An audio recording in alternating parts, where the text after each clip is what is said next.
છબી મારી આંખમાંથી ભૂલાતી નથી. એટલે 26 શ્લોકમાં કુંતાજીએ સ્તુતિ ગાય છે, કારણ કે સાંખ્યના 26 તત્વનું પ્રતિપાદન છે ને કુંતાની સ્તુતિમાં છે. શરૂઆત નમસ્યેથી કરી અને સમાપ્તિ નમસ્તેથી કરી. અને ભગવાન બધું કરી શકે, પણ ભક્તને કોઈ દી ભગવાન નારાજ ન કરે. દારૂકને કે દારૂક એમ કર, આજ કે ફૈબા જરા અસ્વસ્થ છે ને એટલે આપણે દ્વારકા નથી જવું, હાલ પાછા વળી. એટલે દ્વારકા આમ જવાને બદલે કુંતામાનું બાવડું ધોવી અને કૃષ્ણ ભગવાન લઈ આવ્યા મહેલમાં. અને મહેલમાં લાવ્યા ને એ વખતે કુંતાજી ખુશ થતા થતા ધર્મને કે ધર્મ કે મારી હાટું થઈને જો કૃષ્ણ કે પાછા આવ્યા, હું રસ્તામાં ઊભી રહી ગઈ ને એટલે માને ખીજવવા ધર્મરાજા હું કે છે ના માં તમારા હાટું નહીં, મારી હાટું થઈને આવ્યા, હું ધર્મની મૂર્તિ. એટલે સહદેવ કે હું જ્ઞાની એટલે પાછા આવ્યા, નકુળ કે હું સૌંદર્યવાન એટલે પાછા આવ્યા, ભીમ કે મારી ઉપર પ્રેમ એટલે આવ્યા, અર્જુન કે તમારે તો આવા સંબંધ, બાકી મારા સગા શાળા ને એટલે મારા માટે આવ્યા. આ પ્રેમનો ઝઘડો છે. ક્યાં વળી સુભદ્રા કે મારા સગા ભાઈ ને એટલે પાછા આવ્યા, ત્યારે વળી કૃષ્ણ કે દ્રૌપદી મારા ધર્મના માનેલા ભાઈ એટલે મારા માટે આવ્યા. આવો મીઠો ઝઘડો હાલે છે ત્યારે કૃષ્ણ ભગવાન કે હે પાંડવો, હે કુંતા, સુભદ્રા, દ્રૌપદી, હું બધાનો અને છતાં કોઈનો ન થાય. ગંગામાં સૂતેલા ભીષ્મ દાદાને મળવા જાય. ભીષ્મ દાદા છે ને બાણશૈયા ઉપર હુતાના 58 દિવસ થઈ ગયા. 58 દિવસ. હવે વિચારો, એકાદો કાંટો પગમાં વાગ્યો હોય ને તોય જીવ ન્યા રહે. આ બાણની પથારી ને એની ઉપર આ દાદા સૂતા છે. અને મોતને એમ કહી દીધું કે 14મી જાન્યુઆરી પછી લેવા આવો. આપણે બધા છે ને અજ્ઞાત ગાડીના મુસાફર છીએ. અજ્ઞાત ગાડીના આ એસટીમાં તો બેઠા હોય તો આપણને ભૂતિયા જાય પછી ખબર પડે કે હવે દેવળિયાનું પાટિયું જવાનું. એટલે થોડુંક આગો હોય ને કે થેલા લઈને તૈયાર થઈ જાય. પણ આ જિંદગીની ગાડી છે ને અજ્ઞાત ગાડી, કોને ખબર ક્યારે ઉતારી મૂકશે. ક્યારેક ક્યારેક તો તમે જોજો જિંદગીમાં બધી રીતે જામી ગયું હોય, ધંધામાં જામી ગયું હોય, કુટુંબમાં બરોબર તાલ હોય, મોટા ભાઈના દીકરાને લગ્ન રાખ્યા હોય વૈશાખ મહિનાની 11 છે અને વૈશાખ મહિનાની 8મી ઉતારી મૂકે. આ અજ્ઞાત ગાડીના મુસાફર. હવે વિચાર કરો આ કઈ શક્તિ હશે ભીષ્મ. એને એમ કહી દીધું કે મને તું મકરનો સૂર્ય થાય પછી લેવા આવ. આને વ્યક્તિ નો કહેવાય, અને શક્તિ કહેવાય. અને અહીંયા છે ને જેવા આમ કુરુક્ષેત્રના મેદાનમાં ગયા ને ક્યાં બાણશૈયા ઉપર દાદા સૂતેલા, અને કૃષ્ણ ભગવાન ધર્મરાજાને કે આ જ્ઞાનનો ગોળો છે. નજીક ગયા ને ક્યાં ભીષ્મ ધર્મરાજાની સામે જોઈને કે આ કૃષ્ણ છે ને તારા મામાનો દીકરો નથી, કૃષ્ણસ્તુ સ્વયં નારાયણ ભગવાન છે. અને ભીષ્મ દાદા છે ને વચનથી બાંધી દીધેલા છે. મહાભારતની અંદર તમે જુઓ તો દુર્યોધન છે ને એને ભીષ્મ દાદા ઉપર બિલકુલ વિશ્વાસ નથી, એને કર્ણ ઉપર વિશ્વાસ છે. પણ દુર્યોધન છે ને પ્રેક્ટિકલ બહુ છે. એનું વેલફેર રાજ્ય છે, એ વ્યવહારમાં ક્યાંય ભૂલ પડવા દેતો નથી. પણ એને એના જીવનમાં ભગવાન ન જોઈ. ભગવાન દાદા તો એમ કે જો દુર્યોધન વત્તા ભગવાન બરાબર યાજ્ઞવલ્ક્ય ઋષિ કહેવાય. જો એને જીવનમાં ભગવાનને ઉમેર્યા હોત ને તો એ ઋષિ બનત. ઋષિ એટલે તમે જો મહાભારતમાં ભીમે ધર્મરાજાને એમ પૂછેલું કે હે મોટા ભાઈ, આ દુર્યોધન છે એ કૃષ્ણને કેમ નથી ઓળખી શકતો? ત્યારે ધર્મરાજાએ શું કીધું કે ભીમ, કૃષ્ણને કોણ ઓળખી શકે તને ખબર છે? આત્માની અકલ્પ સમાધિ દ્વારા આત્માના ઉપવનમાં વિહાર કરનારો યોગી, જ્ઞાનના પ્રકાશની અંદર ફરનારો યોગી અને સત્વગુણ વડે જેણે રજોગુણ ને તમોગુણ ને કાપી નાખ્યા છે એવો યોગી જ્ઞાનના પ્રકાશમાં કૃષ્ણને ઓળખી શકે, નહીં કે રાજસ અને તામસ વૃત્તિનો દુર્યોધન. એટલે તમે જો દુર્યોધન છે ને ત્રીજો દિવસ ગયો અને એક પણ પાંડવ મરતો નથી ને એટલે સીધો ત્રીજે દિવસે ગયો ભીષ્મ દાદાની છાવણીમાં. ભીષ્મ દાદા છાવણીમાં રાતે 8:30-9 આમ બેઠા હતા અને દુર્યોધન આવ્યો. દુર્યોધન આવીને સીધો ભીષ્મ દાદાને પગે લાગ્યો. આ વ્યવહારુ માણસો છે ને, વ્યવહારમાં ભૂલ જરાય ન કરે.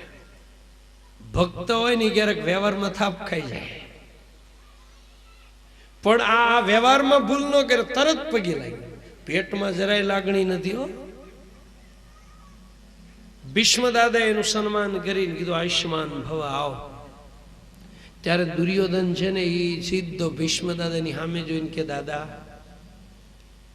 જ્ઞાત ભારત છે ને એમાં તમારું પૌરુષ, તમારું પરાક્રમ બધા ઠેકાણે જાણીતું છે, પણ દાદા કે હમણાં તમારા પૌરુષ અને પરાક્રમનો લાભ જે પાંડવો આ કૌરવોને મળવો જોઈએ ને એવો મળતો નથી. એને સીધો જ ભીષ્મ ઉપર આરોપ જ મૂકી દીધો.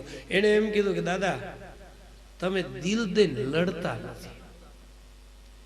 હવે ઈ જ્યાં વાત ભીષ્મ દાદાના કાને અત્યારે પગથી માથા સુધી એને લાગી.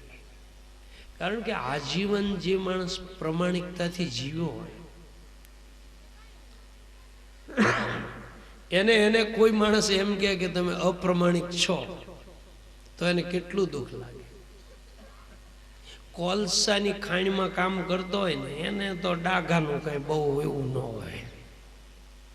એમ આખી જિંદગી અપ્રમાણિકતાથી જીવ્યો હોય એને બહુ એનું પેલું ન હોય. પણ ભીષ્મ દાદાને એમ કીધું કે દાદા તમે દિલ દઈને લડતા નથી.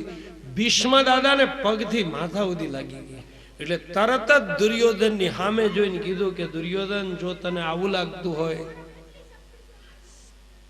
કે કાલ છે ને હું નિષ્પાંડવ પૃથ્વી કરું, નિષ્પાંડવ, અને જો હાંજ સુધીમાં નિષ્પાંડવ પૃથ્વી ન કરી શકું તો હું યુદ્ધમાંથી નિવૃત્તિ જાહેર કરી દઉં. દુર્યોધન અંદર ખાને બહુ રાજી થયો. એને એમ થયું કે પાંડવોને મારી નાખે તો વાંધો નહીં, પણ કદાચ મારી ન નાખે પણ યુદ્ધમાંથી નિવૃત્તિ લઈ લે ને તો કર્ણ તો મારવાનો જ છે. પણ કર્ણ પાછો એવો હતો ને કે ભીષ્મ દાદા જ્યાં સુધી સરસેનાપતિ હોય ને ત્યાં સુધી લડવાનો હોય. ઘણા કાર્ય કરતા એવા હોય, કોઈને હાથ હેઠળ રહીને હું કામ ન કરું, એ બીજાને કે તું કાર્ય કર, પણ પોતે ન કરે ને કહેવાય હું કાર્ય કર. એટલે કર્ણ છે ને એ તો એને ઉપર એને વિશ્વાસ હતો, કર્ણ છે એ પાંડવોને મારવાનો. એટલે કદાચ દાદા મારી નાખે તો વાંધો નહીં, ન મારે યુદ્ધમાંથી ખસી જાય ને તો કર્ણનો વારો તો આવે. એટલે દુર્યોધન ખુશ થઈ ગયો કે દાદા વચન આપો છો? તો કે આ વચન. તો કે વચન લઈને જાઓ? તો કે હા જા. અને એવું લાગે તું તારે ભાનુમતીને વહેલા મોકલ. દુર્યોધન ખુશ થતો થતો ગયો અને ભીષ્મ દાદાને પગથી માથા સુધી લાગી ગઈ. કારણ કે ભીષ્મ દાદાનો ઉપકાર છે હસ્તિનાપુરની ગાદી ઉપર. એક પેઢી નહીં, એની 3 પેઢી ઉપરનો ઉપકાર છે. અને કાલ હવારનો છોકરો ભીષ્મ દાદાને એમ કહી ગયો કે દાદા તમે દિલ દઈને લડતા નથી, એટલે માથે શાલ ઓઢી ગયા ભીષ્મ દાદાનો. ઓમ ઓમ નો જપ માંડ્યા જપવા. ભીષ્મ દાદા આમ શાલ ઓઢીને, અને એ જ વખતે કૃષ્ણ ભગવાન હુતા હતા ને એને ફટ દઈને ચાદર આમ ફેંકી દીધી. દાદા કે તમે કૃષ્ણને ભગવાન ગણો ને તો ભગવાનને બધી ખબર જ હોય, એટલે ભગવાન જાણી ગયા હોય. પણ ઘણા લોકો કૃષ્ણને ભગવાન તરીકે માનતા નથી. કદાચ કોઈ એને રાજકીય પુરુષ ગણે તો દાદા કે એની જાસૂસી વ્યવસ્થા કેટલી સરસ વ્યવસ્થિત હશે કે અડધી જ કલાકમાં એના કાને અવાજ આવી ગયો કે કાલ ભીષ્મ દાદા નિષ્પાંડવ પૃથ્વી કરવાના છે. હવે જે તમે એને માનો, ભગવાન માનો તો પ્રશ્ન જ નથી, તો એને બધી ખબર જ હોય. એને તરત જ ચાદર ફેંકી દીધી અને કૃષ્ણ ભગવાન ઉભા થયા. આમ જોવો ને તો કૃષ્ણનું જીવન દાદા કે ડ્રામેટિક નાટકી જીવન છે. આખી જિંદગી કોઈને એમ ન લાગે કે આ ભગવાન છે. અને કૃષ્ણ ભગવાન વૈયા ગયા ને પછી 5મી પેઢીએ એને મંદિરમાં જગ્યા મળી છે. 5મી પેઢીએ કઈ એમથી નથી મળી.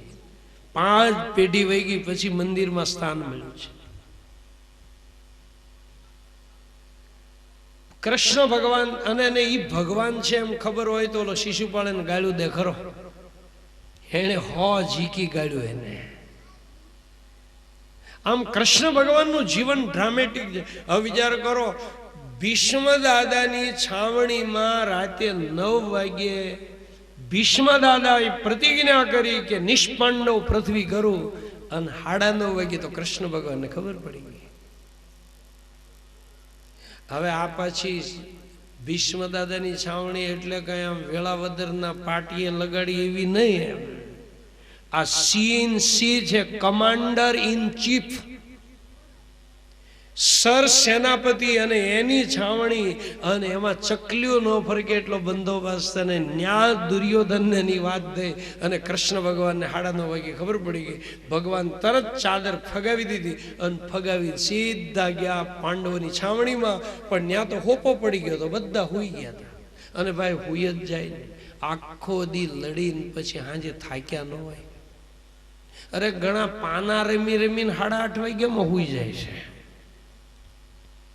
આખો દી જોવો તો ગલ્લે ને સોરે ને શારબાજી રમતા ને પછી 8:30 વાગે વળું કરીને હુઈ ગયા હોય.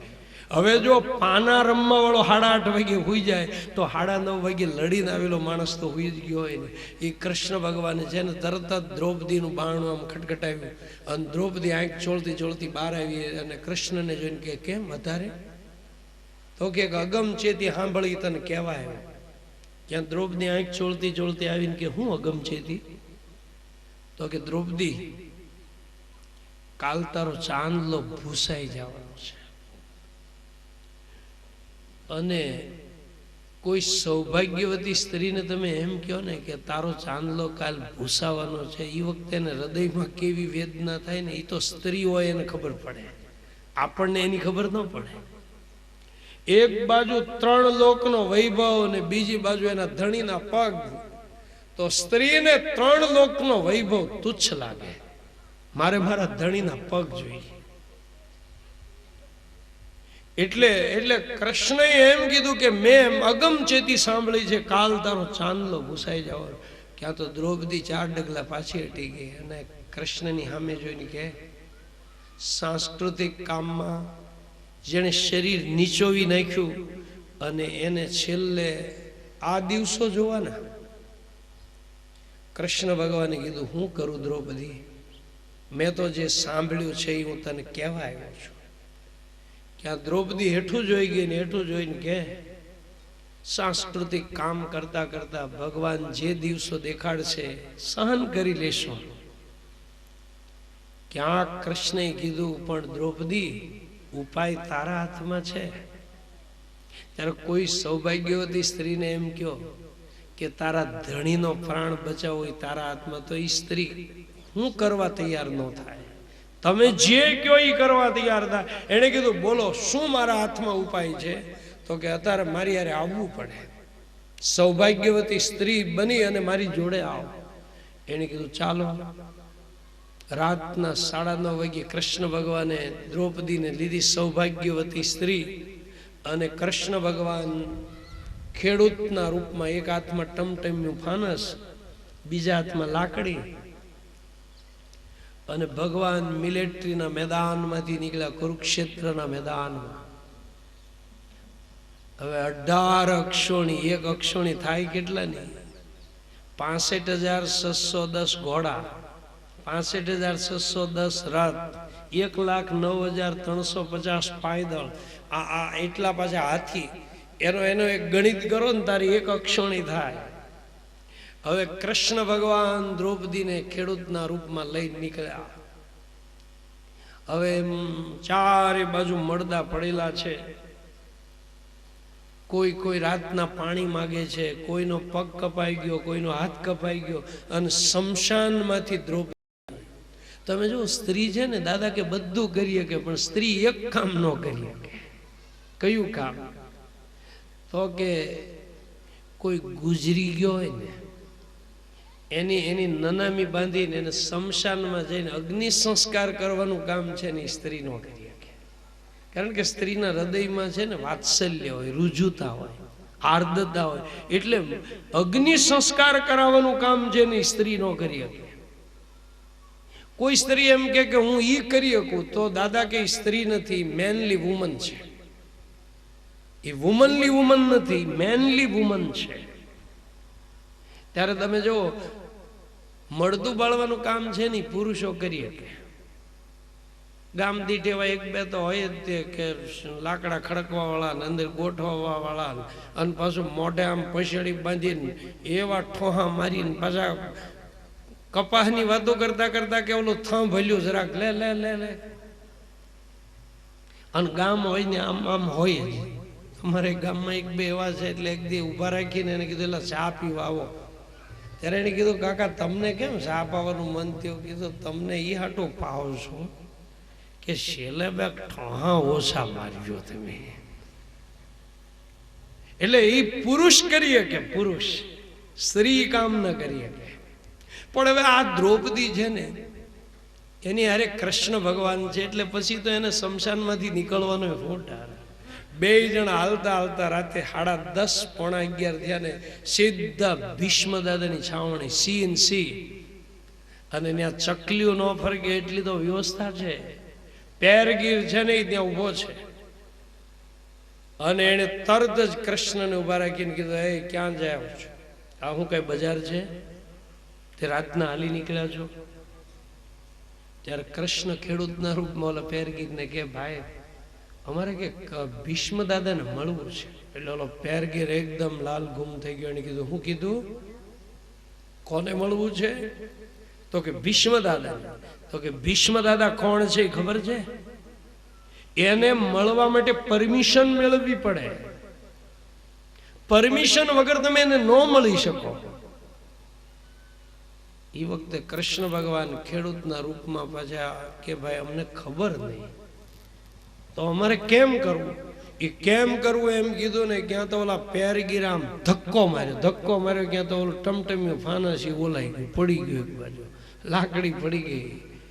ભગવાન પાછા ઊભા થયા, અને ઊભા થઈને ઓલા પેરગીરની પાસે કે ભાઈ તો પછી અમારા માટે કઈ ઉપાય ખરો ભીષ્મ દાદાને મળવાનો? તો કે હા, સૌભાગ્યવતી સ્ત્રી હોય ને એ અત્યારે રાતના મળી શકે. એક વખત આ હિન્દુસ્તાનની અંદર છે ને, લગ્ન કરેલી સ્ત્રી ઉપર બધાને વિશ્વાસ હતો કે લગ્ન કરેલી સ્ત્રી કોઈ દી કોઈનું ખરાબ નહીં કરે. લગ્ન કરેલી સ્ત્રી કોઈ દી જાસૂસી કામ તો કરશે જ નહીં, આવો હિન્દુસ્તાનનો વિશ્વાસ હતો.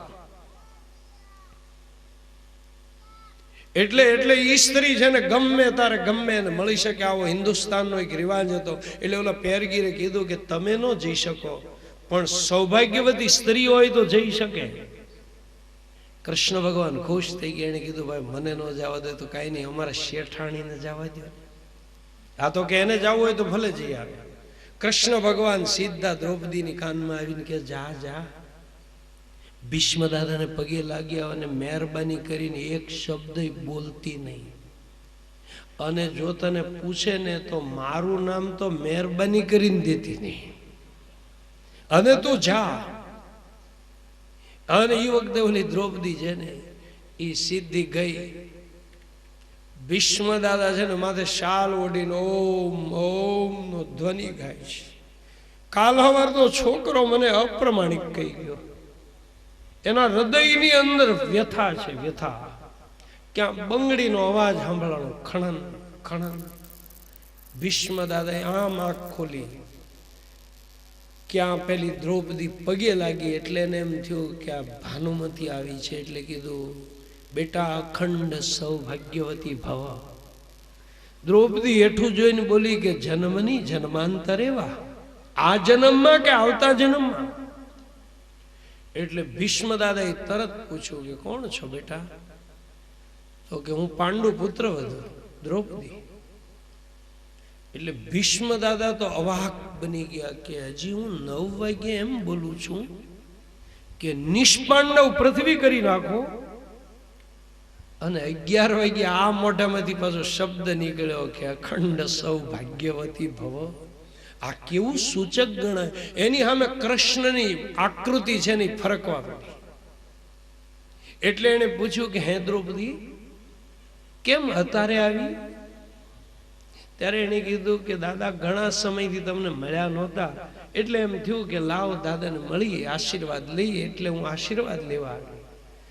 ભીષ્મ દાદાએ એને એમ પૂછ્યું કે આજે જ અને અત્યારે જ આવવાનું મન કેમ થયું?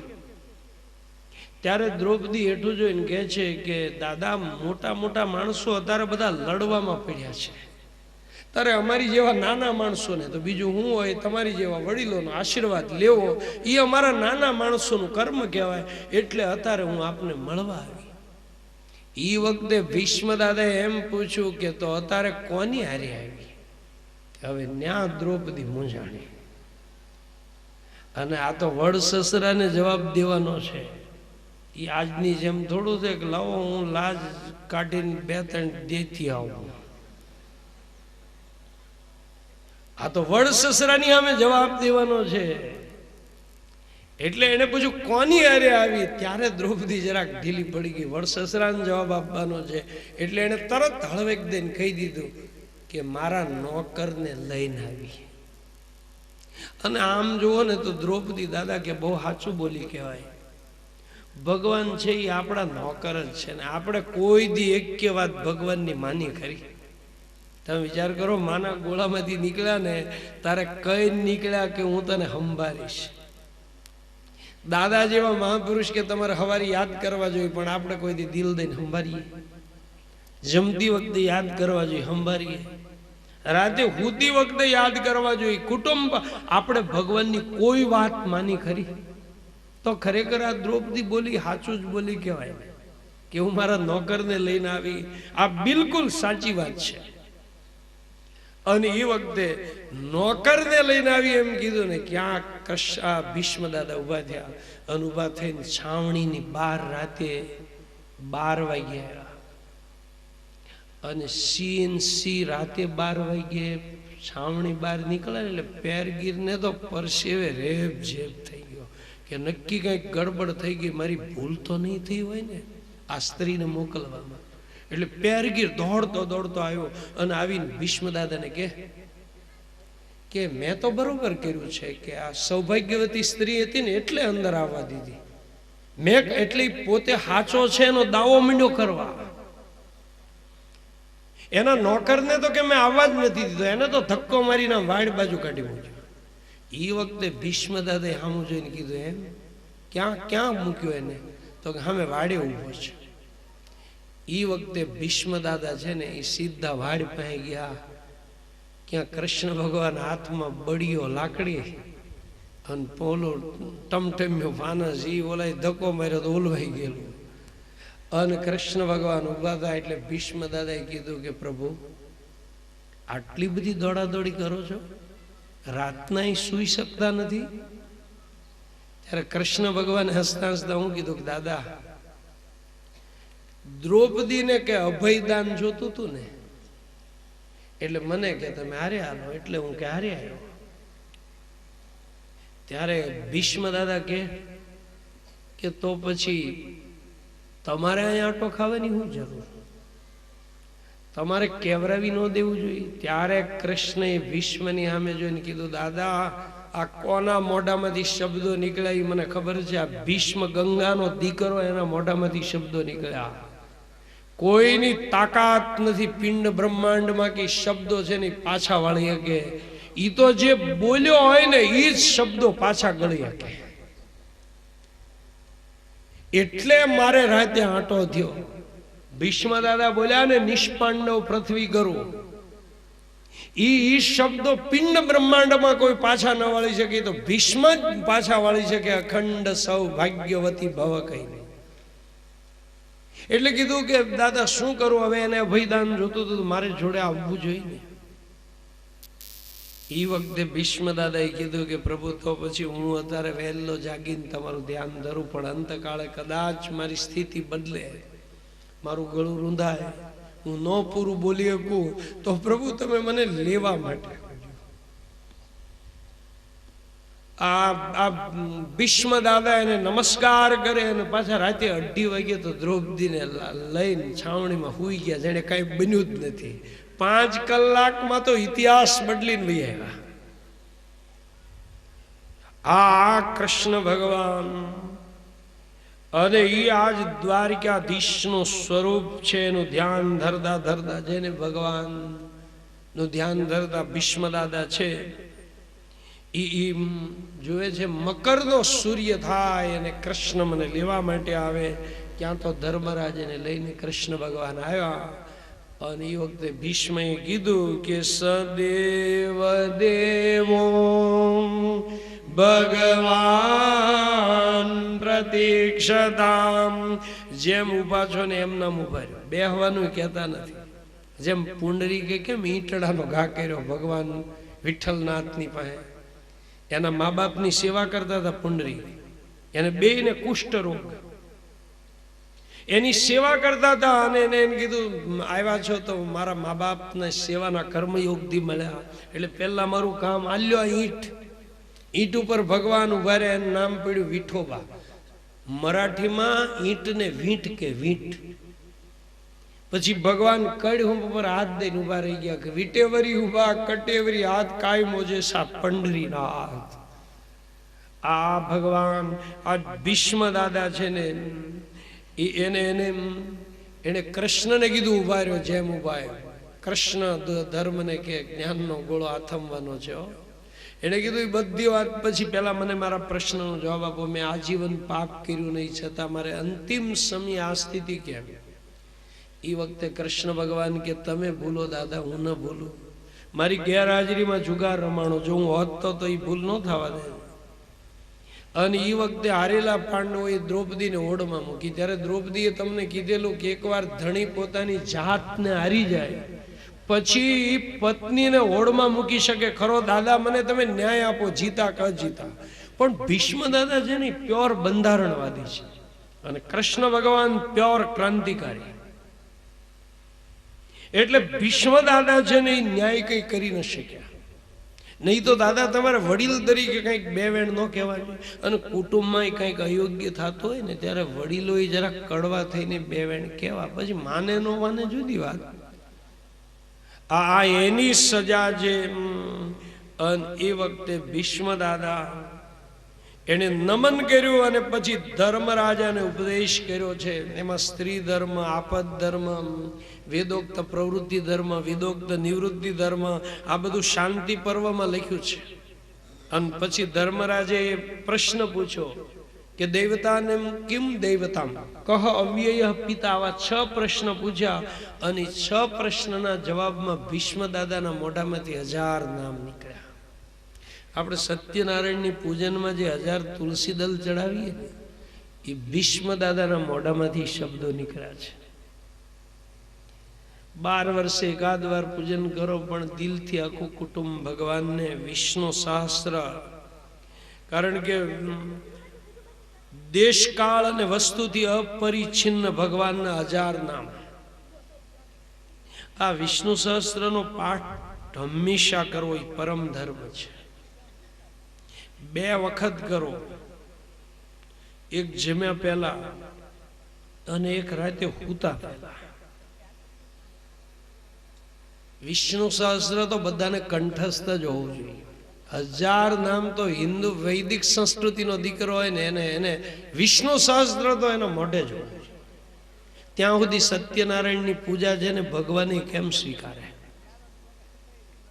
ઓછા નામે આ સ્તોત્ર, પણ હવે અઠવાડિયે નિયમિત રીતે બેહતા રહ્યો ને તો આ બધી વાતો છે ને એ વારંવાર આમાં હેમરિંગ થાય. આ ભીષ્મ દાદા છે ને દર્શન કરતા કરતા બોલ્યા છે કે ઇતિમતિ રૂપ કલ્પિતા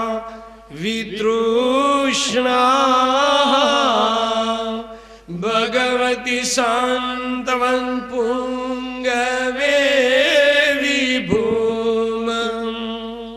એને કીધું પ્રભુ મારી એક દીકરી છે અને એને મેં ક્યાંય પરણાવી નથી, એ કુંવારી છે અને કન્યા મારે તમને અર્પણ કરવી છે. સાંભળીને આપણને નવાઈ લાગે ભીષ્મ દાદાએ ક્યાં લગ્ન કર્યા હતા, એની કઈ કન્યા? તો કે ઇતિમતિ રૂપ કલ્પિતા વિદૃશ્રા ભગવતી શાંતવન પુંગવે વિભૂમિ. ભગવાન મારી બુદ્ધિ રૂપી કન્યા મેં કોઈને આપી નથી, એ આજ મારે તમને સમર્પિત કરવી છે, તમને ભેટ અર્પણ કરવી છે. અને ભગવાન છે ને ભાઈ આપણા ધન નથી માગતા, આપણી પાસે મન અને બુદ્ધિ માગે છે. ભગવાન મન અને બુદ્ધિ માગે.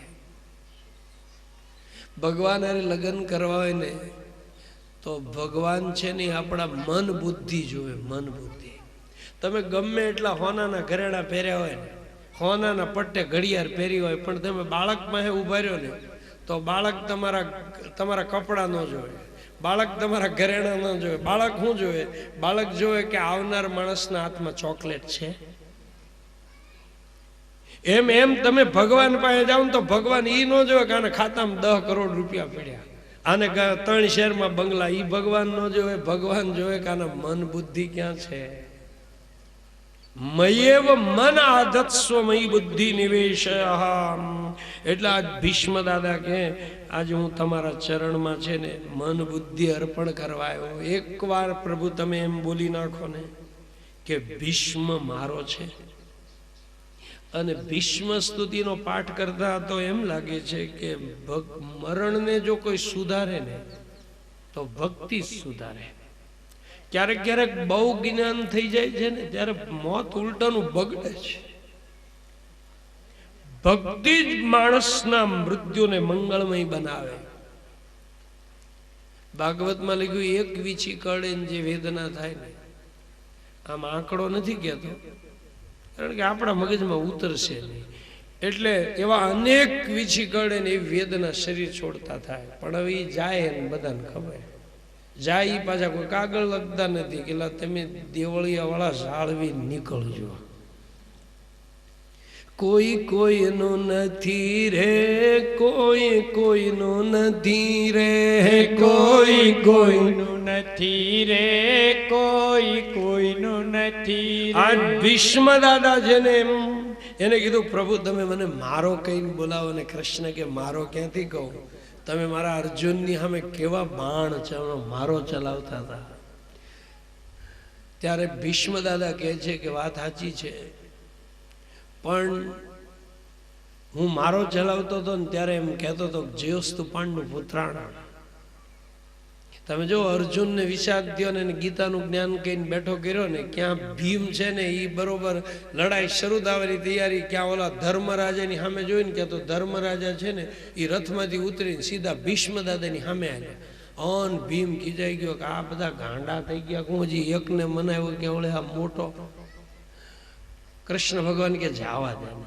એ સીધા ધર્મરાજા છે ને ભીષ્મ દાદા પાસે આવ્યા અને દાદાને કે દાદા ઘણી મહેનત કરી પણ યુદ્ધ રોકાણું નહીં અને હવે યુદ્ધ જ કલ્યાણ, તો હવે તમારા આશીર્વાદ અમારા વડીલ તરીકે લેવાય. આમ કહી અને ધર્મરાજા ભીષ્મ દાદાને પગે લાગ્યા ને કે ભીષ્મ દાદાના મોઢામાંથી શબ્દ નીકળ્યો જયોસ્તુ પાંડુ પુત્રાણા. એ આશીર્વાદ લઈને આવ્યા ને ત્યારે ભીમ ખીજાઈ ગયો. ક્યાં ગયા હતા તો કે વિજયનું પડીકું લેવાઈ ગયો હતો. અને ભીષ્મ દાદા છે ને એને કૃષ્ણ એમ કહે છે કે તમે પાંડવ પક્ષમાં આવ્યા નહીં ને, ત્યારે એને કીધું કે નો આવ્યો એના 2 કારણ છે. એક તો હું હસ્તિનાપુરની ગાદી અરે વચનથી બંધાઈ ગયેલો છું કે આની ઉપર જે બેઠો હશે એ મારા ખોળિયામાં પ્રાણ હશે ને ત્યાં સુધી હું એનું રક્ષણ કરીશ. અને બીજું પ્રભુ હું પાંડવ પક્ષમાં રહીને લડું ને તો મને છે ને તમારા દર્શનનો પૂર્ણ લાભ ન મળે. આ તો કૌરવ પક્ષમાં હામો રહીને લડું તો મને તમારી છબી દેખાય. ત્રિભુવન કમલમ તમાલ ભરણમ રવિકર ગૌરવ રામ નદાને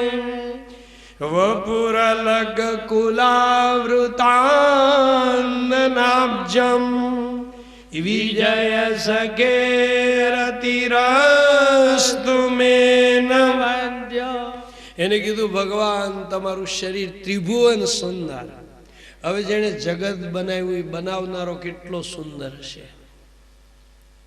તમે જો કોઈને આ દુનિયા છોડીને જવું ગમતું નથી. બધા કે ખરાક દોરી તૂટી જાય હારું, હવે ભગવાન લઈ લે તો હારું, પણ હમણાં કંઈક નીકળ્યો હોય ને તો મહારાજ ભાગે. કોઈને દુનિયા છોડવી ગમતી નથી. જગત સુંદર છે તો એનો બનાવનારો કેટલો સુંદર હશે. એક માજી આમ રાતે હુતા હતા ને ક્યાં જમરાજાનો દૂત આવીને માજીને જગાડીને ક્યાં તમારા ઘરમાંથી એક જણાને લઈ જવાનો છે. અમે કોઈને પૂછીએ નહીં, પણ તમે આ ઘરનો કોથળો લઈને રોજ સત્સંગ કર્યા કરો ને એટલે કે તમને પૂછીએ છીએ, બોલો તમારા ઘરમાંથી કોને લઈ જઈએ, બોલો તમારે આવવું છે ક્યાં? તો માજી આંખ જોડતા જોડતા કે બાપા હજી તો હું ટંકે રોટલો આખો ખાઈ જાઉં. તો કે બોલો કોને લઈ જાય? છોકરો આગળ હું તો એને લઈ જાય. તો કે ના રે બાપા છોકરા નહીં. તો કે એની આગળ છોકરાની બહુ સૂતી છે એને લઈ જાય. તો કે ના રે બાપા માંડ પીળા થયા. તો કે કોને લઈ જાય? જલ્દી નિર્ણય કરો. ક્યાં તો ઓલા ડોસી આંખ જોડતા જોડતા કે ત્યાં ટેલે કે તમારા બાબા હુતા છે એને લેતા જાઓ. એ કે ટક ટક કર્યા જ કરે. હવે એમ ગળે આવી ગયા છે અને હમણાં જ કે મોત્યો ઉતરાયો. અને તમે જો આંખ્યું ને ટાઈમ થાય એટલે મોત્યો આવે, પણ આ જીભને તો મોત્યો નથી આવતો. નકર જીભને મોત્યો આવી જતો હોય તો. પણ તમે જોજો ઘણાથી થાય નહીં, પણ આ લૂલી છે ને એ તો લવ કર્યા જ કરે. થાય નહીં તો ઘણા કે બા તમારીથી ન થાય ને મૂંગા બેહતા હો. તક બળ્યું મારીથી કીધા વગર થોડું રહેવાય. તારા આપણને એમ થાય કે આ જીભને યાર મોત્યો આવી જતો હોય તો ડોશી ભલામણ કરે કે એને લઈ જાઓ. એનો અર્થ હું થયો જગત સુંદર છે તો એનો બનાવનારો કેટલો સુંદર. તમે વિચાર કરો, હંસને ધોળો ફૂલ બનાવ્યો અને પોપટને જુઓ તો લીલો કાચ બનાવ્યો. અરે દરિયાઘરમાં આમ પેલા માછલી ઘરમાં જુઓ ને તો માછલીમાં કલર પૂર્યો. આપણે આમ બોમ્બે તમે ચોપાટી ઉપર માછલી ઘર જુઓ ને તો આપણને એમ થાય કે હે ભગવાન તમે આ પીસી લઈને પાણીમાં કેવી રીતે કલર કર્યો. અમે તો દિવાળી ઉપર રંગોળી પૂરવા જઈએ તો કાંઈક રંગોળીને બદલે બીજું ઢેક બગલા જેવું કરી નાખી છે. અને ભગવાન તમે આ પાણીમાં કલર પૂર્યો. જગચોર છે બૂટા ભર્યા કહો કિનારી ક્યાં છાપશો, એના ઘરે બીબા કહો કેટલા છે, ઈ રંગરેજ બેઠો ક્યાં છે. પૃથ્વી તણો પિંડ બનાવવા ઈ રજકણ ક્યાંથી લાવતો હશે. જગત બનાવ્યું તે વાહ ભાઈ વાહ. ત્રિભુવન કમલમ તમાલ વર્ણમ રવિ કર ગૌરવરામરમ દધાને. ભગવાન તમારું શરીર સુંદર નીલા તમાલના જેવું નીલવર્ણ, જેના ઉપર સૂર્ય કિરણની સમાન પિતાંબર ફરફરી રહ્યું અને મોઢા ઉપર કમળની સમાન ગૂંચવાયેલી વાળની લટ બધી વિખરાઈ ગયેલી પડી છે. એવા અર્જુનના સખા શ્રી કૃષ્ણની અંદર મારી નિષ્કપટ પ્રીતિ થાવ. અને બનવું હોય ને તોય મોટા માણસના બની જાઓ તો હચવાઈ તો ખરા. કૂતરો બનવું હોય ને તો શેઠના કૂતરા થાય ને તો મારુતિમાં બેહવાય મળે. તમે જોજો ઘણા કૂતરા મારુતિમાં જતા હોય.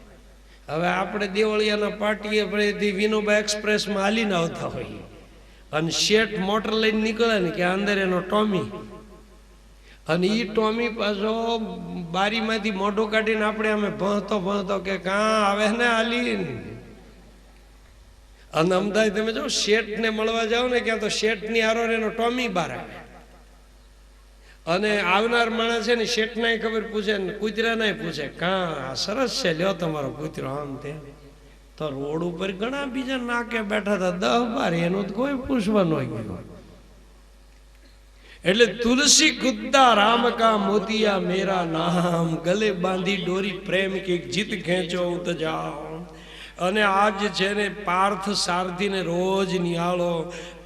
એણે એમ કીધું કે ભગવાન મારી બુદ્ધિ તમને અર્પણ કરો, નિષ્કામ બુદ્ધિ. ભગવાન વિચાર કરે ડોહો કેવું ચતુર બોલે છે, અને તમે કંઈક ભગવાનને અર્પણ કરો એટલે ભગવાન સંકોચાઈ જાય. પહેલા મને રહેવા દે ને, એને સંકોચ લાગે. એણે કીધું પ્રભુ મને તમારા યુદ્ધના સમયની છબી દેખાય છે, વિલક્ષણ છબી. તમારા હાથમાં ઘોડાની લગામ, મોઢા ઉપર વાળની લટ બધી વિખરાઈ ગયેલી, અને ઓલા ઘોડા તો હાલે ને એના પગના ખરિયામાંથી ધૂળ ઉડે, તમારા કપાળ ઉપર પરસેવાના બિંદુ, એમાં પછી ધૂળ અડે. અને એ વખતે હું છે ને કાન સુધી ખેંચી ખેંચીને અર્જુનને મારવા માટે બાણ મારતો હતો. અને એ વખતે તમે કવચ ધારણ કરી અને તમારા અર્જુનનું રક્ષણ કરતા હતા. આવા કવચધારી શ્રી કૃષ્ણની અંદર મારો આત્મા સમર્પિત થઈ જાઓ. અને ખરેખર કૃષ્ણ છે ને એ જ અર્જુનનું ધ્યાન રાખતા હતા. તમે મહાભારત વાંચજો, છેલ્લે લડાઈ પૂરી થઈ ને પછી કુરુક્ષેત્રના મેદાનમાંથી રથ લઈને ભગવાન બહાર આવ્યા. રોજ કૃષ્ણ ભગવાન પહેલા ઉતરે, પણ આજે એને અર્જુનને કીધું કે અર્જુન તું પહેલા હેઠો ઉતરી જા. અર્જુનને હેઠો ઉતારી મૂક્યો. અને પછી કૃષ્ણ ભગવાન જેવા હેઠા ઉતર્યા ને કે આખો રથ ભડ ભડ હળગી ગયો. અને આમ તો ભગવાન વયો જાય એટલે ભડ ભડ જ હળગી જાય. એટલે આજ ભીષ્મ દાદા એમ કહે છે કે મારા શરીર રથના તમે સારથી બનો. પ્રભુનું શરણ ગ્રહણ કરનારનું મરણ મંગલમય બને. પ્રભુ મને સાચો ભરોસો છે તારો, પ્રભુ મને સાચો ભરોસો છે તારો. તમે તો ઉલટાના મહારાજને ઢીલો પાડી દો. એને બપોરે કઈ જમ્યા જ ન હોય ને એને એકટાણા ન કરતા હોય. અરે ભાઈ શક્તિને થોડીક વાપરો, નગર મરી જાય છો તારે અમદે અમદા ખોબા નાખીને પાડી દે. અને શક્તિને નહીં વાપરો ને તો ફરી જન્મ મળશે ને કટાઈ ગયેલી મળશે. પ્રભુ મને સાચો ભરોસો છે તારો, પ્રભુ સત્ય કરવા તમે તમારી જાતિ કરી દીધી. સ્વનિગમ પહાયમતમ પ્રતિજ્ઞામધિક કર્તુમ. કૃષ્ણ ભગવાને મહાભારતમાં એક પ્રતિજ્ઞા લીધી, હાથમાં હથિયાર નહીં લો. 185 વર્ષના ભીષ્મ દાદા એને એમ થયું કે આજે ની પ્રતિજ્ઞા તોડાવું. હવારથી કાન સુધી ખેઈ ખેઈને બાણ મારે. કૃષ્ણ ભગવાન મુંજાઈ ગયા કે આ ડોહો ક્યાંક મારા અર્જુનને મારી નાખશે. પ્રતિજ્ઞા ગઈ ખાડામાં.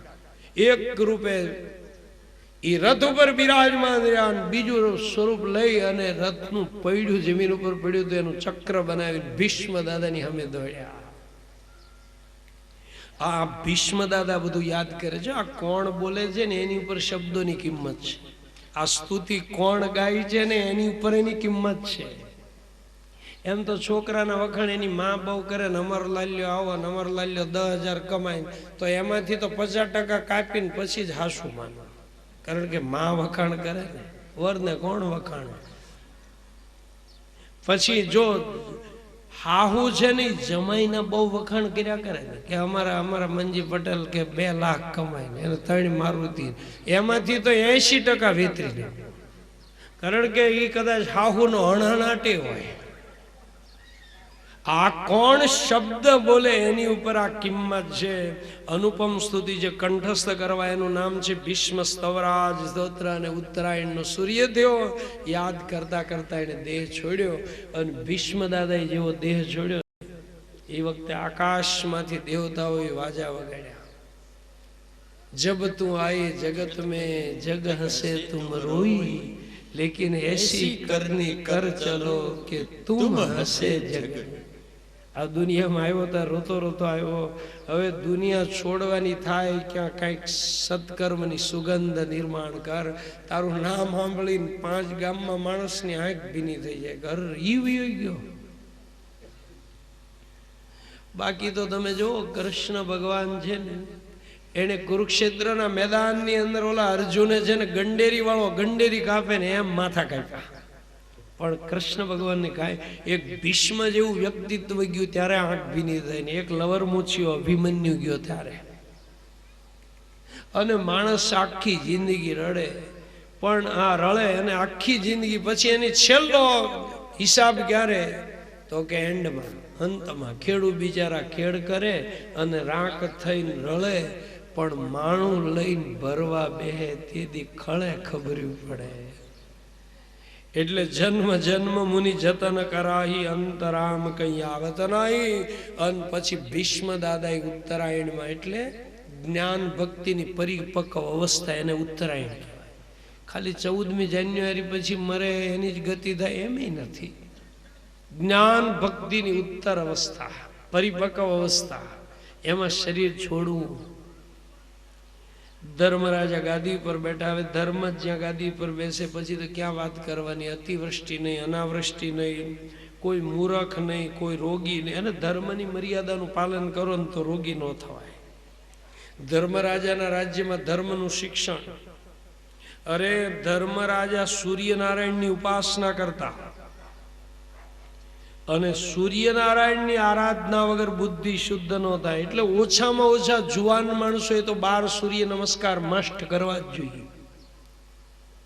તમે જો ધર્મરાજાને અક્ષય પાત્ર એ સૂર્યનારાયણે આપ્યું છે. અને ગીતામાં ભગવાન એમ બોલ્યા કે જ્યોતિ નામ આદિત્ય, જ્યોતિઓમાં સૂર્યનારાયણ હું છું.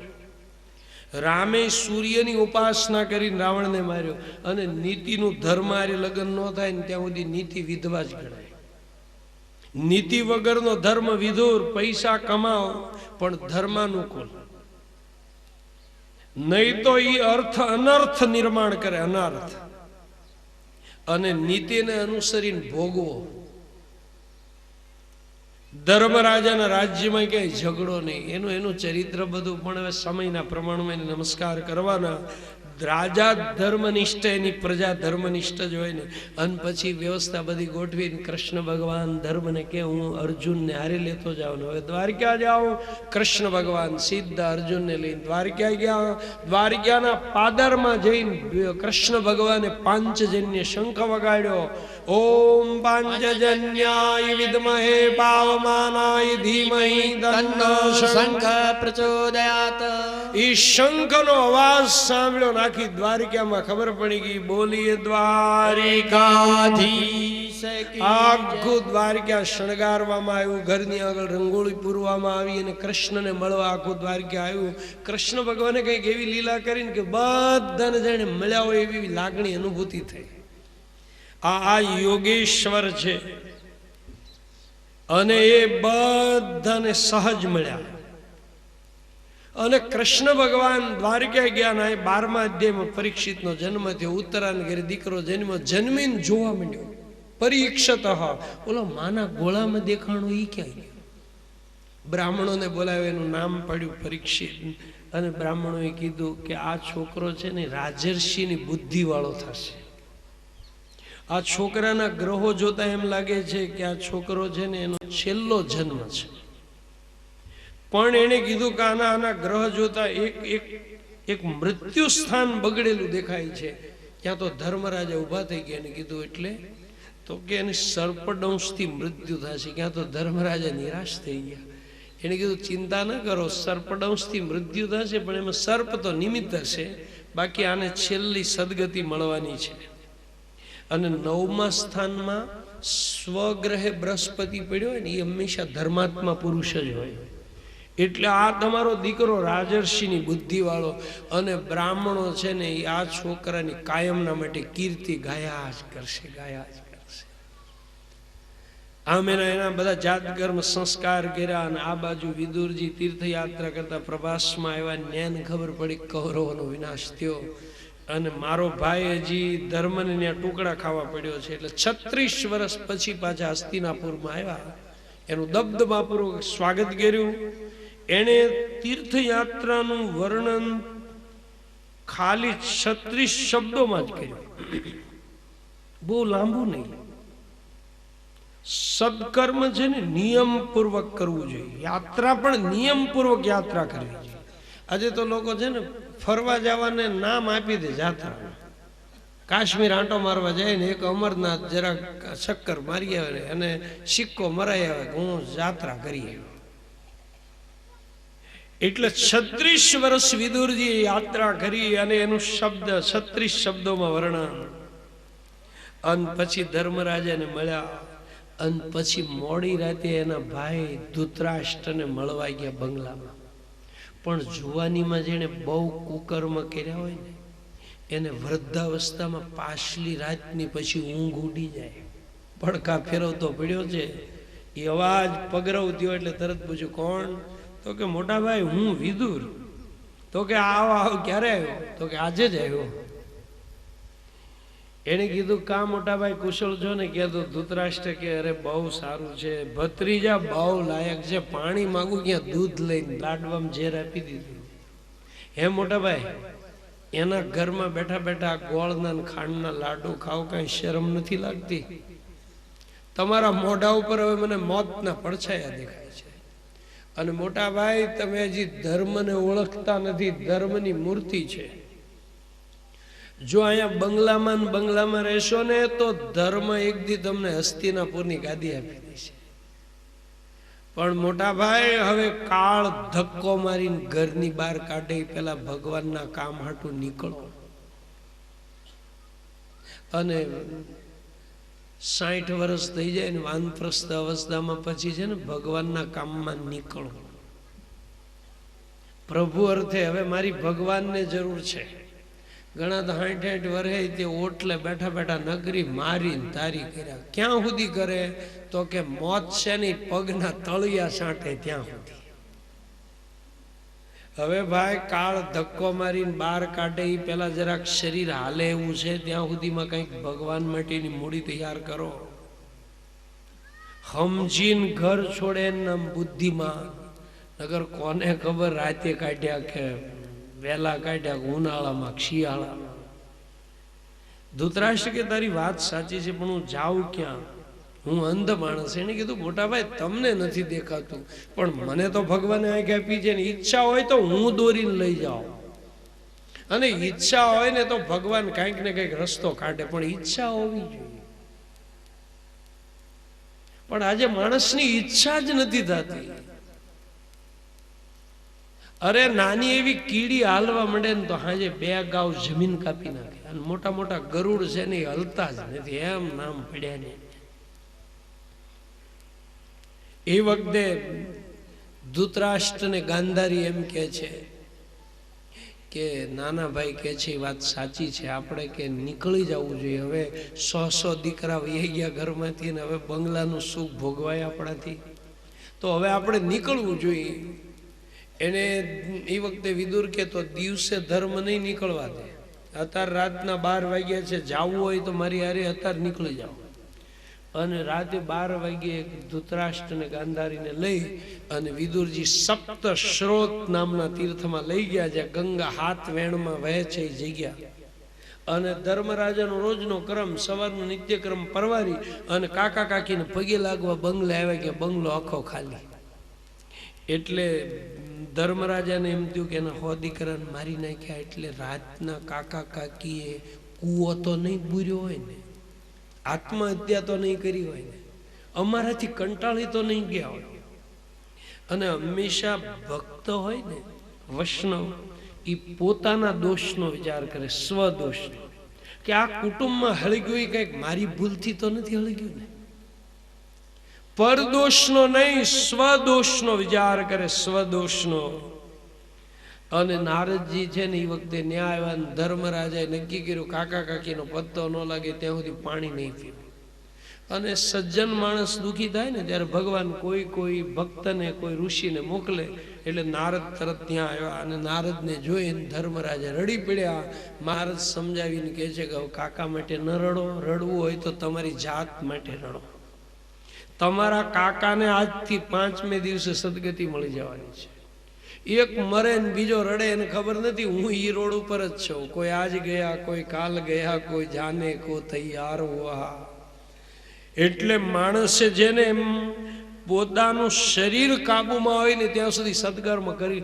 તમે જોજો પથારીમાં પડ્યા પછી ઘણા ડાપણ આવે, પણ એ પછી શું કામ? આખું ખેતર શકલે સણી ગયા પછી શું કામ? હું તમને સાવધાન કરવા આવ્યો. 6 મહિના પછી કળયુગની શરૂઆત થાય છે.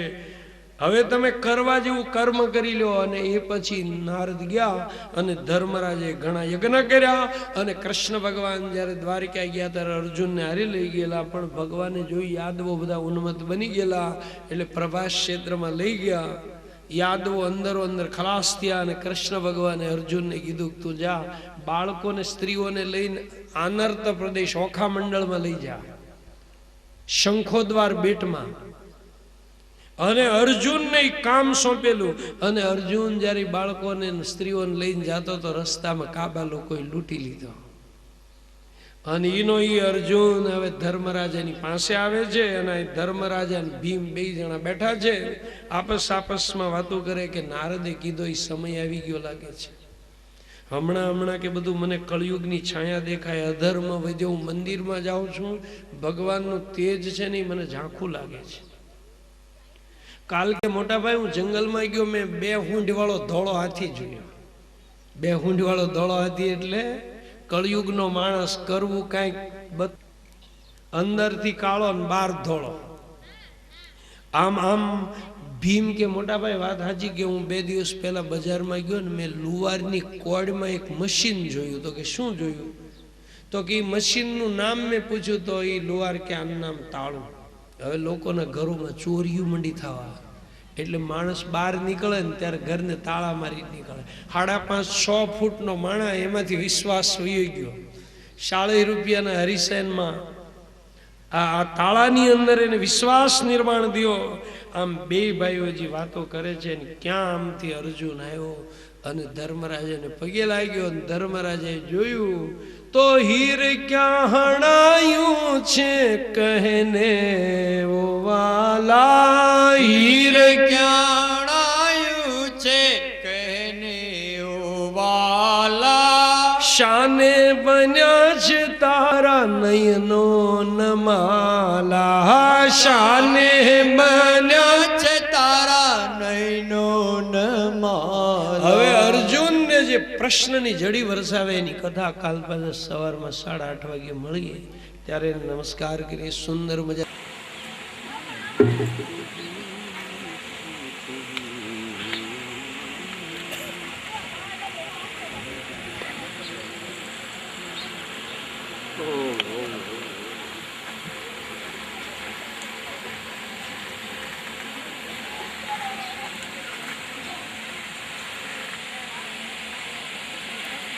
રામ હરે હરે હરે રામ હરે રામ રામ હરે કૃષ્ણ હરે કૃષ્ણ કૃષ્ણ કૃષ્ણ હરે હરે હરે. જેમને આરતી ઉતારવાની હરે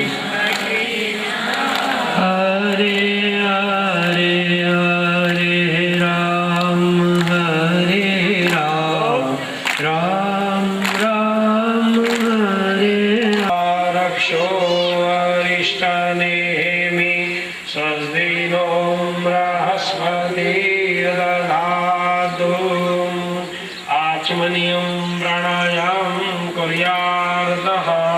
નામ બોલો. કશ્યપ ગોત્ર સ્મૃતિ પુરાણોક્ત પુણ્ય ફલ પ્રાપ્તિ અર્થ મમ સમસ્ત પિતૃ નિરતિશય આનંદ પૂર્વક ઉત્તમ લોકની પ્રાપ્તિ અર્થ સદગતિ પ્રાપ્તિ અર્થ મદ ગૃહે શ્રીમદ ભાગવત જ્ઞાન યજ્ઞ.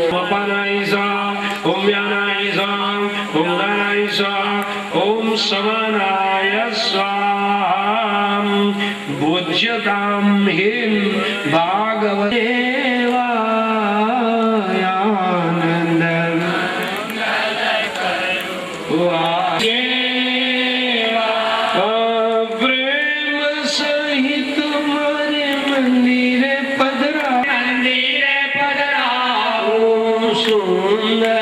સુકડા લેવા વાલા છે મારે આંગણ તુલસીનો ગ્યારો મારે આંગણ વાલા શાળી ગ્રામની છે